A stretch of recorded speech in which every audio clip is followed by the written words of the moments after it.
네, 근데 평안하셨습니까? 옆에 사람 인사합시다. 사랑합니다. 주의 이름으로 축복합니다. 아멘. 이게 앞에 보셔야 됩니다. 주보가 오타가 났습니다. 같이 읽겠습니다. 포도주와 독주에 대하여. 아멘. 입에 쓴 약이 배에 달다, 이런 말이 있습니다. 마찬가지로 우리는 주님의 말씀을 들을 때 입에는 쓴데 배에는 단 말씀들이 있습니다. 마태복음 23장에 보면 서기관과 바리새인들의 외식을 책망하시면서 화이트 진저, 이렇게 7번이나 말씀하셨습니다. 그들에게 주신 말씀 우리에게 적용하면 정말 살기 버겁습니다. 왜냐하면 그들의 외식, 그들의 죄악을 낱낱이 지적하신 하나님의 음성은 두렵기까지 합니다. 또 그것을 받아들이기가 부담스럽고 껄끄럽습니다.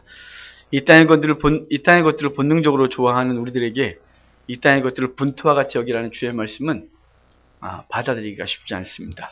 육신에 얽매여 사는 우리들은 여전히 그것이 좋기 때문에 입에 넣고 싶지도 않습니다. 반대로 형통에 대한 말씀들은 달고도 답니다. 내가 어디로 가든지 형통하리라. 들어가도 복을 받고 나가도 복을 받고 떡반죽 그릇이 복을 받고. 할 수 있거든이 무슨 말이냐. 믿는 자에게 능치 못함이 없다. 내게 능력 주시는 자 안에서 내가 모든 것을 할 수 있다. 이런 모든 말씀들은 본질적인 의미들은 다 잊어버리고 그것을 우리의 세속적인 욕망을 채우는 데 받아들이면서 스스로 달게 먹는 우리의 모습들이 있습니다. 며칠 전에 한국교회 일부 어리석은 지도자들이 입에 쓴 약을 먹을 생각도 하지 않고 자신들을 비롯해 자신들이 속한 교회 공동체와 세상을 죽이는 입에 단 약을 아무 생각 없이 마구 먹어댔습니다. 정말 참담하고 슬프고 하나님 앞에 이 부끄러움을 어떻게 씻을까 싶습니다. 26일이 고 박정희 대통령 전 대통령의 서거 34주기였습니다. 이미 아시겠지만 어리석은 목사들, 복음도 없는 목사들이 25일 나들목교회라는 곳에서 모여서 한 가지 부끄러운 행사를 했습니다. 그 교회 목사는 물론 인천 수복음교회, 구미 상모교회, 잠실동교회, 성광 침례교회, 수지 영락교회, 전나리교회, 인천 만민교회, 광은교회, 신월 중앙감리교회 등의 목사들이 불교계 종교 인사들과 일반인들이 모여서 제1회 고 박정희 전 대통령 추모 예배를 드렸습니다. 정말 낯을 들고 다닐 수가 없습니다. 이는 이념이나 사상이 다르거나 고 박정희 대통령을 좋아하고 좋아하지 않고의 문제가 아닙니다. 이 행위는 일반적인 기독교인의 가정에서 드리는 추모 예배 정도로 생각할 수도 없습니다. 신학적으로 추모 예배나 추도 예배에 대한 신학적 개념이 좀 더 정리가 되어야 하고 또 여러 가지 생각을 해봐야 하지만 가정에서 드리는 일반적인 추모 예배는 기념물을 하여 모여서 가정 예배로 드리는 형태로 우리가 드리고 있습니다. 그런데 이번에 했던 그들의 예배, 그들이 발언하는 것 하나하나는 하나님 앞에서 들어줄 수가 없을 정도였습니다. 그 이유는 그들이 하는 일은 우상 숭배였기 때문에 그렇습니다. 설교자로 나온 이는 굶주림에서 벗어나게 해주신 그 은혜를 기억하며 하늘에 계신 박정희 대통령께 박수를 올립시다 이랬습니다. 또 어떤 일이 나와서 이 일을 매년 진행할 것이고 2017년 탄신을 합니다. 100주년 예배로 드리겠다고 하고 그 박정희 전 대통령은 불교 신자였음에도 불구하고 군복음화를 위해서 힘썼다. 신앙 전력화라는 글을 넣어줬기 때문에 한국교회 복음화를 위해서 애썼다. 이렇게 막 올려 세우고 국가 조찬기도회를 만들어서 계속해서 참석하면서 한국교회를 높였다고 말하는 이 정말 어떻게 말해야 할지 정말 엉덩이를 그렇게 두들겨줘야 할지 어떻게 할지 모르겠습니다. 또는 어떤 사람은 천국에서 편히 계시고 그곳에서 우리나라를 더 잘 살도록 해달라고 언론 앞에서 그렇게 부끄러움 없이 얘기하는 그 목사의 입은 정말 어떻게 씻어야 될지 모르겠습니다. 이들이 왜 지금 이 짓을 하고 있을까요? 나들목교회 담임 목사는 자신의 교회 박근령 씨가 출석하기 때문에 그러니까 했겠지요. 참석한 교회들과 기업들은 권력에 빌붙고 그리고 그것으로 줄대서 무엇인가 얻고 싶었겠죠. 어찌되었건 지난 25일에 있었던 이 일은 한국교회 역사에서 지워버리고 싶은 부끄러운 행태였습니다. 일제강점기 때 우리 선조들이 신사참배를 가결한 그 수치스러운 날이 다시 재현되는 것 같았습니다. 그렇게도 그 박정희 전 대통령을 사랑하고 존경한다면 교회 이름이 아니라 예배의 형태가 아니라 그냥 추모 행사를 하면 됐습니다. 왜 이런 부끄러운 일을 한국교회에서, 그것도 규모가 좀 있다는 교회 목사들이 모여서 그 일을 했을까요? 그것은 복음을 몰라서입니다. 예배가 무엇인지 몰라서 그렇습니다. 그들은 모든 시대 속에서 신앙인들이 세속정치와 어떤 관계를 가져야 하며 또 어떤 역할을 수행해야 되는지를 몰랐기 때문일 것입니다. 아니, 그 정도는 알고 있었다면 그들은 그 행위가 한 사람의 업적을 기르는 정도가 아니라 우리 믿음의 선진들이 목숨을 걸고 지켰던 우상 숭배를 하지 않겠다고 했던 그 신앙을, 그것이 우상 숭배인지 몰랐던 것일 것입니다. 역사 속에서 교회가 세속정치와 결탁했을 때 그 결과는 너무나 비참하고 부끄러웠습니다. 그래서 참 선지자들은 권력과 함께하지 않았습니다. 권력을 멀리했습니다. 도리어 권력자들이 바르게 가지 못할 때 폭력이 아닌 주의 말씀으로 외쳤고 그 말씀 외친 곳으로 인해 목숨을 잃었습니다. 우리가 잘 알듯이 주후 313년 로마의 황제 콘스탄티누스가 기독교를 로마의 국교로 공인하고 나서 핍박과 고통 속에서 그 뿌리를 깊게 내렸던 그 교회는, 그 교회가 그 순수성을 유지했었는데 그 권력과 결탁하고 세력을 떨치긴 해서 전 로마가 다 기독교화됐지만 그 결과는 부패하여 썩은 냄새를 진동시켰습니다. 건전한 종교는 신앙과 정치를 분리해야 합니다. 나아가 종교는 정치를 향해 바른 소리를 내야 합니다. 역사 속에서 기독교는 정치적 박해 속에 성장했고 그 순수한 기능을 수행했으며 세상을 밝히는 능력을 발휘했습니다. 하지만 정치와 연합하고, 아니 정치 위에 군림하면 곧 병들었고 인간들의 욕심에서 풍겨나는 썩은 냄새를 풀풀 풍겼습니다. 그런데 이렇게 세속적인 행위와 신앙의 모습이 저들에게만 있을까요? 그렇다면 저들을 욕하고 말 것입니다. 하지만 그것이 우리 속에도 있기 때문에 이 시간 슬프고 어찌하면 좋을까 싶습니다. 그 형태는 달리할 뿐입니다. 신앙생활에 있어서 달면 삼키며 쓰면 뱉는 우리의 모습이 그들의 모습과 별 다를 게 별로 없습니다. 오늘 본문은 그런 것을 풍자했습니다. 오늘 본문을 다시 한번 읽을까요? 다시 한번 읽겠습니다. 사람이 만일 험하게 행하며 내가 포도주와 독주에 대하여 내가 예언하리라 할 것 같으면 그 사람이 이 백성의 선지자가 되리로다. 아멘.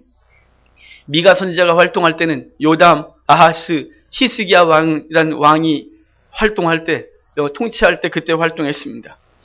히스기야 왕 이전, 아하스 왕 초반까지는 그 남북 이스라엘의 외적인 침입이 없는 약 100여 년간의 평강을 누렸습니다. 그 막바지에 미가는 일어서서 이 말씀을 외치고 있는 겁니다. 그 사회는 풍요로웠고 그 풍요로움이 넘쳐서 겁이 없었습니다. 부패했고 정의는 상실됐습니다. 하나님은 그들을 치기 위하여 멀리 아수르를 준비시키고 있음에도 불구하고 그들은 풍요에 빠져갖고 위기를 전혀 못 느꼈습니다. 특별히 기득권층의 사람들은 자신들이 누리고 있는 권력과 그 풍요로움이 영원할 것이라고 착각하고 살았습니다. 그러한 시대였기에 죄악과 그에 대한 책망을 선포하는 선지자들을 다 잡아 죽였습니다.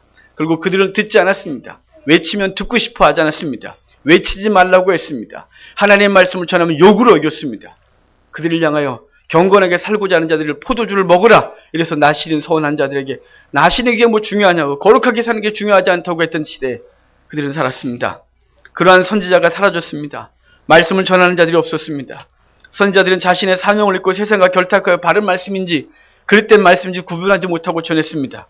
그러게 오늘 본문 말씀처럼 오늘 제목은 포도주와 독주에 관해 말씀드리겠습니다 라고 하면 그는 참 선지자가 됐다 이 말입니다. 여기서 포도주와 독주가 말하는 것은 인간의 쾌락과 즐거움입니다. 성공과 풍요로움입니다. 그것이 강단에 선포됐고 그것만이 최고의 가치를 그것을 최고의 가치로 여기고 사는 시대, 그때 미가가 그들을 향하여 책망하고 있는 것입니다. 그것은 더 누리려고 했고 그것을 영원히 누리려고 했고 만족할 수 없는 그 인간의 욕심이 계속해서 그것을 추구했고 강단에서 외쳤고 그것만을 즐거워하는 사람들이 모여 있었습니다. 마치 25일 추모예배 설교자가 고 박정희 대통령에게 받은 가장 큰 은혜가 무엇이냐라고 말할 때 그 빈곤에서, 그 보릿고개에서 우리를 살려주신 그 은혜에 감사합니다 이랬습니다. 이 시대 강단도, 성도들이 기다리는 말씀도, 성경을 통해 은혜 받는 구절들도 온통 세상에 떡이 최고의 목표가 되어 있는 모습과 같습니다. 하기야 예수님이 말씀을 전하실 때 그 엄청난 기적을 봤음에도 불구하고 그들이 따라온 이유에 대해 주님이 분노하시면서 이렇게 말했습니다. 너희가 나를 따르는 것은 떡을 먹고 배부르기 때문이다 라고 말씀하면서 이 음란한 세대라고 말했습니다. 세월이 흐른다고 별로 다른 것이 없습니다.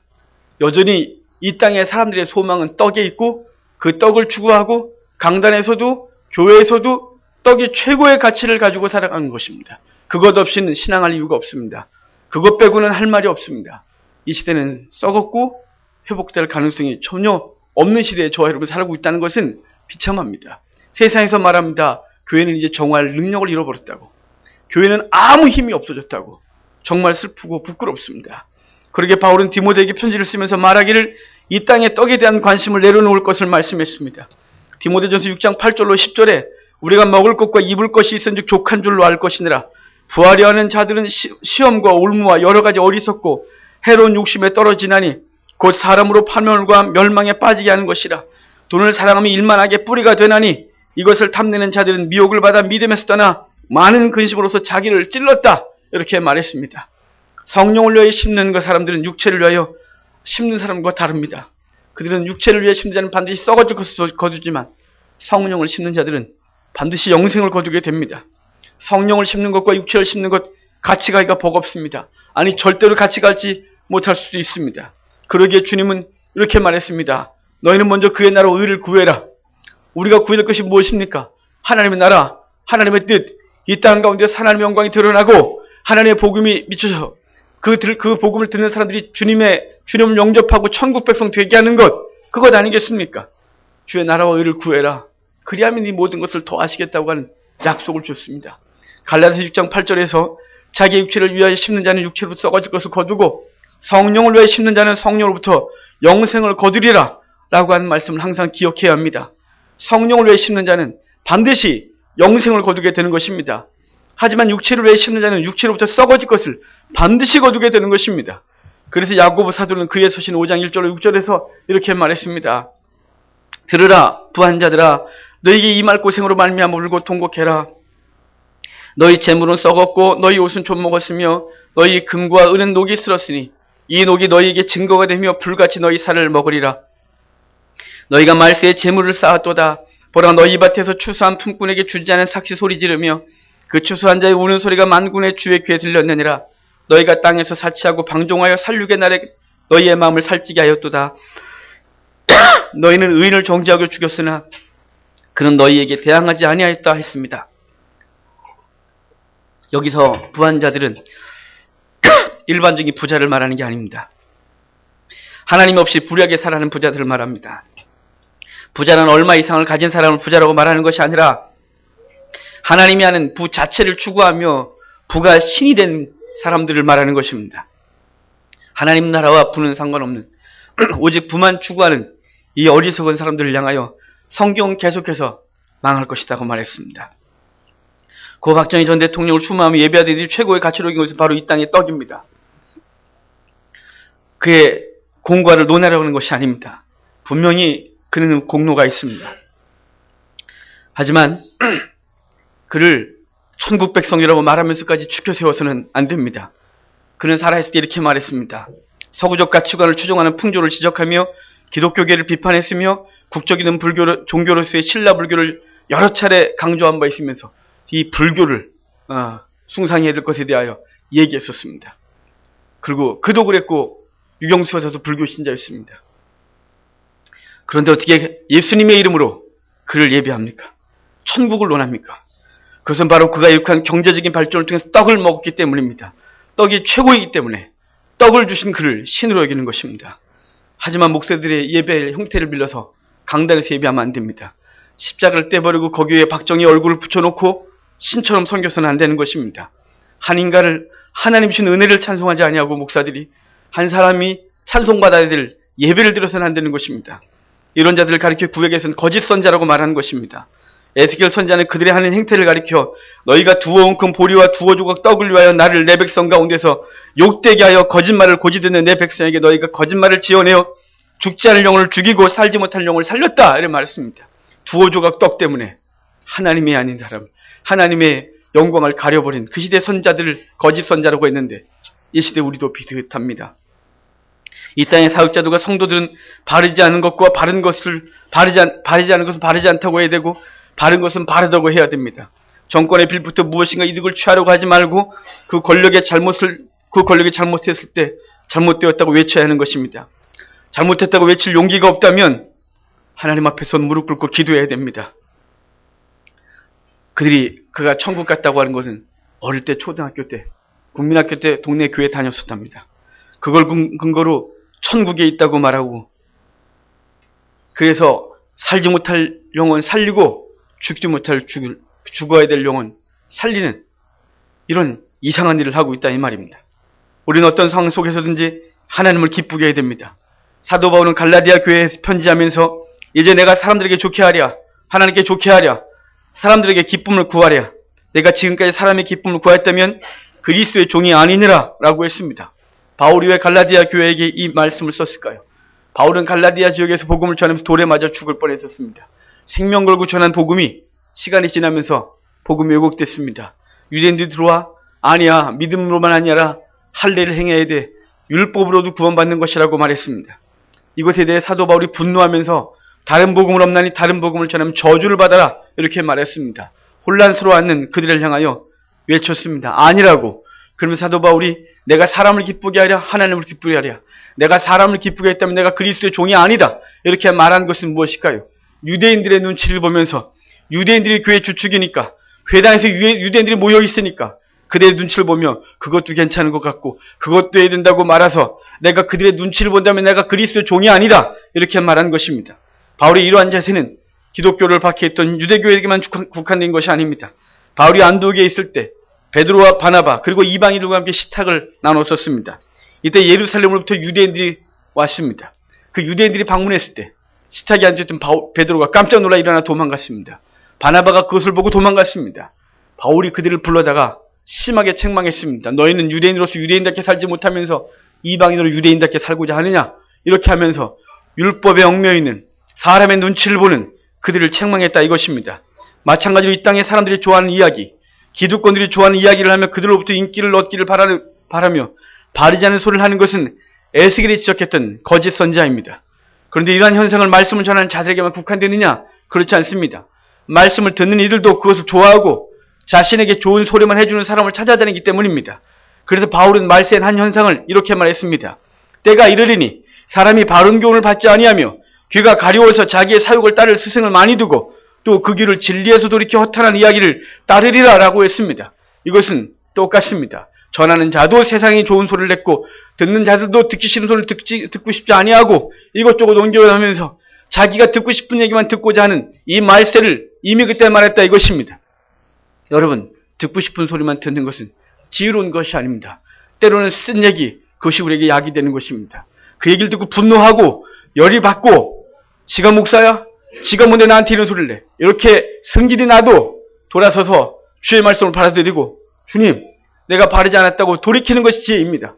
목사, 성도들이 그런 얘기를 해도 돌아서서 교회를 떠나고 나와 상관하지 않아도 그래도 해야 되는 것입니다. 저나 여러분이 이 말씀 앞에서 다시 일어나야 합니다.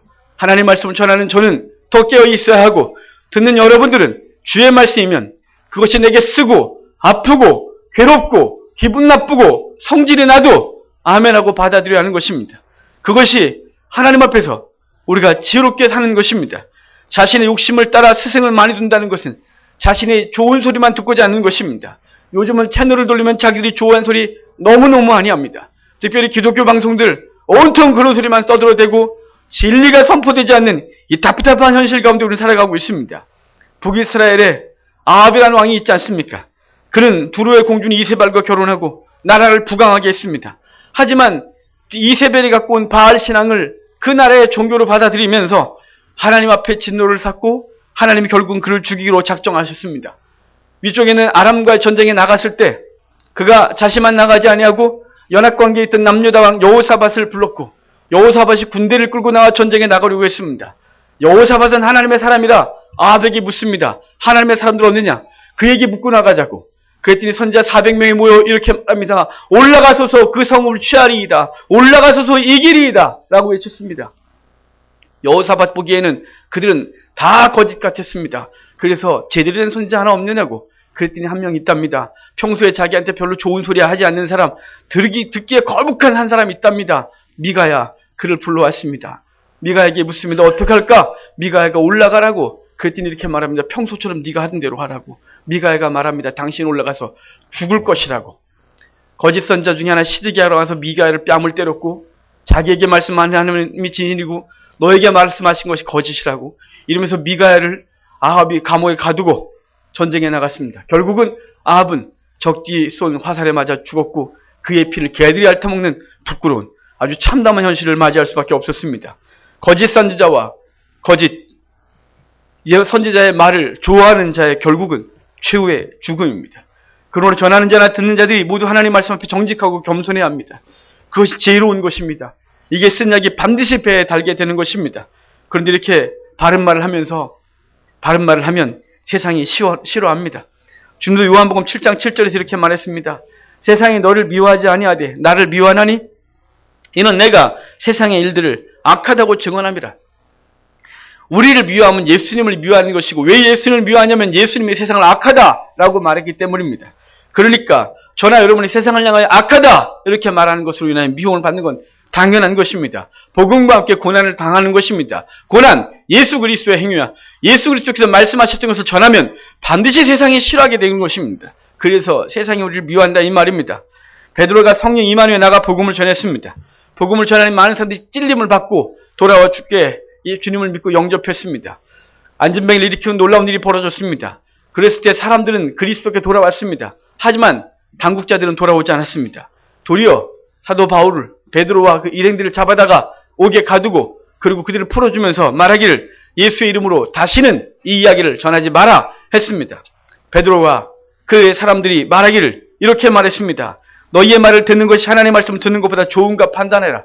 너희가 비록 권력을 갖고 있고 말하지 말라 하지만 내가 해야 될 말을 하야겠다. 그것이 주님이 기뻐하시는 것이라고 말한 것입니다. 교회는 복음을 전하는 일을 하지 않으면 더 이상 존재 이유가 없습니다. 그리고 복음은 세상에 대하여 책망하고 바르게 하라고 외쳐야 하는 것입니다. 예수님 바리새인과 서기관들이 위선을 책망하면서 뱀들아 독사의 새끼들아 너희가 어떻게 지옥의 판결을 피하겠느냐라고 말했고 세례 요한도 세례를 받으러 오는 사람들을 향하여 말했습니다. 세례 요한이 세례 받으러 나오는 사람들을 향하여 말하기를 독사의 자식들아 누가 너에게 일러 장차 올 진노를 피하라 하더냐 라고 말했습니다. 복음의 외침은 세상의 가치관과 절대로 같이 갈 수가 없습니다. 그러게 예수님도 세례 요한도 그리고 구약의 선자들과 사도들도 하나같이 세상을 책망하고 세상과 짝하지 않은 것입니다.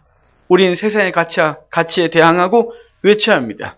외칠 자신이 없으면 차라리 잠잠하고 주님의 뜻이 이루어지길 기도해야 됩니다.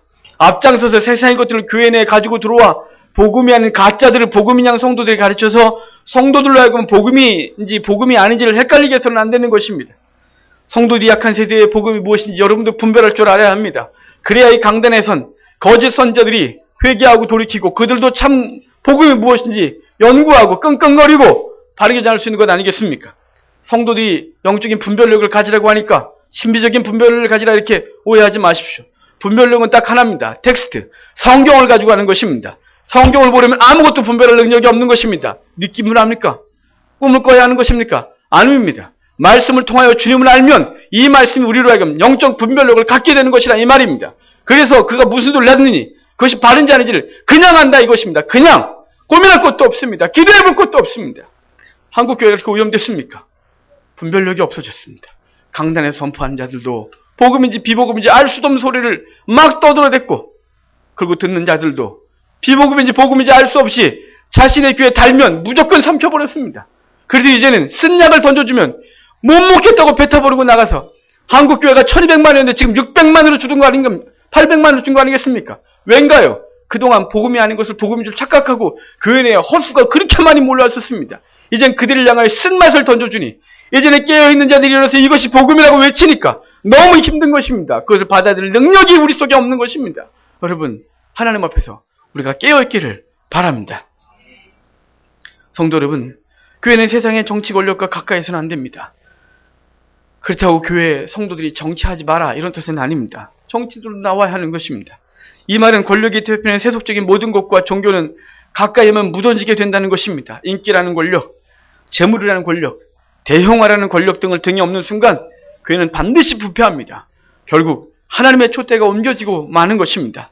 그것은 포도주와 독주입니다. 잠깐 입에 달고 우리를 즐겁게 하지만 반드시 그것으로 인하여 흥청거리고 비틀거리고 쓰러져 죽게 되는 것입니다. 이 포도주와 독주에 대해서 전하고 그것을 받는 것을 즐거워하는 우리가 되지 않기를 바랍니다. 도리어 이것에 대하여 거부하고 도리어 쓴 약을 즐겁게 받아먹는 저나 여러분 되기를 바랍니다. 이 시대 하나님의 말씀을 맡은 우리들은 오늘 제목을 기억하며 살아야 합니다. 포도주와 독주에 대해 말하면 선제가 된다는 말을 반대로 생각하셔야 됩니다. 포도주와 독주를 자꾸 먹이려 가는 자들은 거짓 선지자, 포도주와 독주가 아닌 쓴약을 먹이려 가는 자들은 참 선지자인 줄 기억하시기를 바랍니다. 그래서 이 혼탁하고 가치관이 혼란한 시대, 복음인지 비복음인지도 알아볼 수 없는 이 이상하고 두려운 시대에 사는 저 여러분들이 하나님의 말씀을 바로 받아 바로 깨닫고 바로 살아서 이 시대에 길을